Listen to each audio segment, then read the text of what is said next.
မင်္ဂလာပါရှင်ဘုန်းကြီးတော်မူသောသခင်ယေရှုခရစ်တော်၏နာမတော်အားဖြင့်ခွန်အားသည့်နေ့စဉ်နှုတ်ကပတ်တော်အစီအစဉ်မှာကြိုဆိုပါရရှင်ပထမဆုံးဖျားသခင်ရဲ့ကျေးဇူးတော်ကိုချီးမွမ်းပါတယ်ကျေးဇူးတော်ကြွယ်ဝခြင်းကိုယ်စလင်းဆိုတဲ့ကောင်းစဉ်နဲ့ယောမအခန်းကြီး9အငယ်20ကိုဆင်ခြင်သွားခြင်းပါတယ်ထိုမှတပါပညတ်တရားသည်တဖန်ဝင်သဖြင့်ပြစ်မှားသောအပြစ်ပွားများ၏သို့တော်လည်းအပြစ်ပွားများသည့်အရာမှာကျေးဇူးတော်သာ၍ကြွယ်ဝ၏ကျွန်တော်တို့လူလောကမှာအမှားတစ်ခုအပေါ်အခြေခံပြီးတော့လူတွေကိုတစိတ်ကတ်တက်ကြတယ်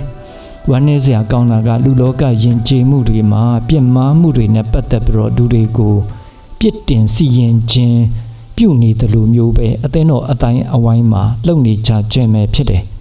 ဘုရားသခင်ကတော့ကျွန်တော်တို့ရှိနေတဲ့ပြစ်မှားခြင်းအခြေအနေကိုမြင်တဲ့အတိုင်းတစိတ်ကတ်ခြင်းမျိုးတော့မလုပ်ပါဘူးကိုရောကအပြစ်ရဲ့စီရင်ခံရခြင်းဝတ်လုံကိုချွတ်ပြီးတော့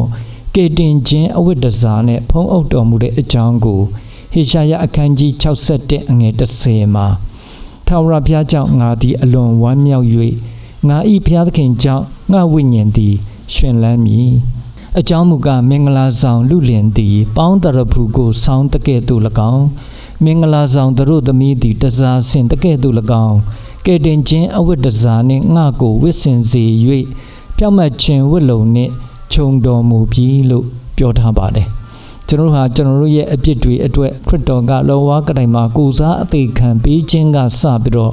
သူ့ရဲ့အသွေးတော်ကကျွန်တော်တို့အပြစ်အားလုံးကိုစိတ်ကြောပြီးကြောင်းနားလည်ပြီးတော့ယုံကြည်လက်ခံတဲ့အခါယုံကြည်သူတစ်ယောက်အနေနဲ့အသက်ရှင်နေတဲ့ခရစ်တော်ရဲ့သတို့သမီးတွေဖြစ်ခွင့်ရပါတယ်စီရင်ခံရခြင်းအပြစ်နဲ့ဆွန်းထင်းတဲ့အဝတ်ကိုချွတ်ပယ်ပြီးတော့ကေတင်ခြင်းအဝတ်တစားကိုဝတ်ဆင်စေပါတယ်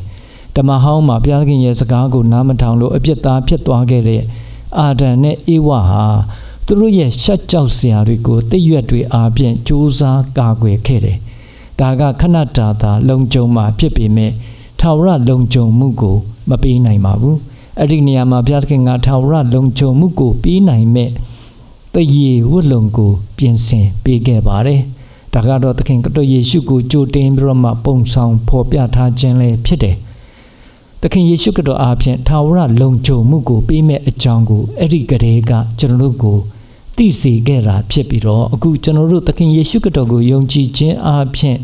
ထာဝရလုံခြုံမှုကိုဘုရားသခင်ကကယ်တင်ခြင်းအဝတ်တစားနဲ့ဝတ်ဆင်စေတော်မူတာဖြစ်တယ်ဒါကိုကောလောသဲအခန်းကြီး3အငယ်9ကနေ10မှာအချင်းချင်းမှုသာစကားကိုမပြောမသုံးကြနဲ့အကြောင်းမူကားသင်တို့သည်လူဟောင်းဤအကျင့်တို့နှင့်လူဟောင်းဤကိုချွတ်ပယ်၍ဖန်ဆင်းတော်မူသောသူဤပုံသဏ္ဍာန်နှင့်အညီမှန်သောပညာအားဖြင့်အသက်ပြုပြင်သောလူသစ်ကိုယူတင်ဝတ်ဆောင်တော်သူဖြစ်ကြ၏လို့ဆိုထားပါတယ်ကျွန်တော်တို့လူဟောင်းရဲ့အသက်တာကိုချွတ်ပယ်လိုက်ပြီးတော့ကျွန်တော်တို့တယောက်ချင်းစီကိုဘုရားသခင်ကနာမည်အသက်အမတ်သားအသက်ဘဝအသက်ကိုပေးတော်မူပါတယ်ယောဟန်အခန်းကြီး8အငယ်1ကနေ7မှာလူမှုရေးဖောက်ပြန်မှားယွင်းမှုပြုခဲ့တဲ့မိန်းမတစ်ယောက်ကိုကျမ်းပြုဆရာတွေပါရီရှဲတွေနဲ့ဘာသာရေးသမားတွေကဖမ်းခေါ်ခဲ့တဲ့အကြောင်းကိုတွေ့ရပါတယ်သခင်ယေရှုခရစ်တော်စီကိုရောက်လာတဲ့အခါမှာအဲ့ဒီဘာသာရေးသမားတွေကအဲ့ဒီမိန်းမကိုမောရှေရဲ့ပညတ်အတိုင်းကြောက်ခဲနဲ့ပြစ်တက်ဖို့အတွက်အသင့်ဖြစ်နေခဲ့ကြတယ်အဲ့ဒီနေရာမှာသခင်ယေရှုခရစ်တော်ရဲ့ကယ်တင်ခြင်းကအလွန်ထက်မြက်ပြီးတော့ပညာသားပါပါတယ်ယောဟန်အခန်းကြီး8အငယ်9မှာကိုတော်ပြောလိုက်တာကသင်တို့အထဲမှာအပြစ်ကင်းတဲ့သူကအရင်ဆုံးကြောက်ခဲနဲ့ပြစ်ပါလို့ဆိုလိုက်တာပဲဖြစ်တယ်လူတွေဟာသူတို့ရဲ့စိတ်လုံးမှာသူတို့ရဲ့အပြစ်တွေဟာတန်းစီပြီးတော့ပေါ်လာခဲ့တဲ့အတွက်ကြောက်ခဲတွေကိုပြစ်ချပြီးတော့အားလုံးထွက်သွားခဲ့ကြတယ်သခင်ယေရှုခရစ်တော်ကလည်းအဲ့ဒီမိန်းမကိုမစီရင်ဘဲနဲ့နောက်တစ်ခါဒုစရိုက်ကိုမပြုတ်နဲ့ဆိုပြီးတော့ပြန်သွားခိုင်းလိုက်ပါတယ်ဒီအဖြစ်အပျက်ကိုကြည့်ပြီးတော့ကျွန်တော်တို့ယုံကြည်သူတွေအနေနဲ့လည်းပြစ်မှားတဲ့သူကိုအပြစ်တင်တစိတ်ကနေမဲ့အစားဘုရားသခင်ရဲ့ကယ်တင်ခြင်းကျေးဇူးတော်အားဖြင့်သူတို့ရဲ့အသက်တာကိုအသက်တပံပြန်လေတိဆောက်နိုင်ဖို့အတွက်ကျေးဇူးတော်ကြွယ်ဝခြင်းကိုယ်စားလှယ်တွေအဖြစ်အသုံးခံဖို့လိုပါတယ်လူတွေအပြစ်ကြောင့်မျောလင်းချက်တွေကင်းမဲ့နေချိန်မှာ ဘုရားသခင်ရဲ့မေတ္တာကိုဖော်ပြဖို့ဖြစ်တယ်သခင်ယေရှုခရစ်တော်ကအဲ့ဒီအတိုင်းမျောလင်းချက်မဲ့နေတဲ့မိန်းမကိုမေတ္တာအားဖြင့်သူ့ရဲ့အသက်တာကိုအသစ်ဖြစ်စေခဲ့တယ်အဲ့ဒီလိုပါပဲကျွန်တော်တို့အနေနဲ့လည်းမျောလင်းချက်မဲ့နေတဲ့တယောက်ယောက်ရဲ့အသက်တာရဲ့ဘဝကိုပြောင်းလဲစေနိုင်ပါတယ်ကျမ်းပြုဆရာတွေပါရီရှဲတွေအပြစ်သားကိုညှင်းပယ်ခြင်းမှာကိုတော်ကဘာသာရေးသမားတွေကိုညှင်းပယ်ခဲ့တယ်တခြားသူတွေအားလုံးကယ်တင်ခြင်းတကားကိုပိတ်ထားခြင်းမှာသခင်ယေရှုခရစ်တော်ကကျေးဇူးတော်အားဖြင့်ကယ်တင်ခြင်းတကားကိုဖွင့်ပေးခဲ့တယ်ကျေးဇူးတော်ကအပြစ်ရှိခြင်းကိုကျေးဇူးတင်ခြင်းအဖြစ်ကိုပြောင်းလဲပေးတဲ့လုံဆော်တဲ့သူဖြစ်တယ်ကျေးဇူးတော်ရဲ့လောက်ရက်ကတော့အဆိုးရွားဆုံးအချိန်ကိုကြုံတွေ့နေရတဲ့သူတစ်ယောက်ရဲ့ဘဝမှာအတိတ်ပဲရှိတဲ့အချိန်အဖြစ်ပြောင်းလဲစေနိုင်ပါတယ်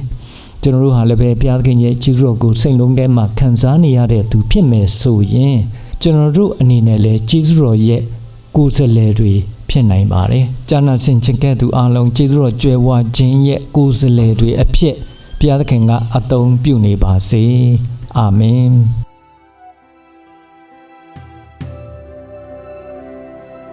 ဤခွန်အားသည့်နှုတ်ကပတ်တော်အစီအစဉ်သည်နေ့စဉ်တင်ဆက်သောအစီအစဉ်ဖြစ်သောကြောင့်စောင့်မျှော်၍ဝိညာဉ်ခွန်အားယူပါရန်မေတ္တာဖြင့်လို့ဆော်အပ်ပါသည်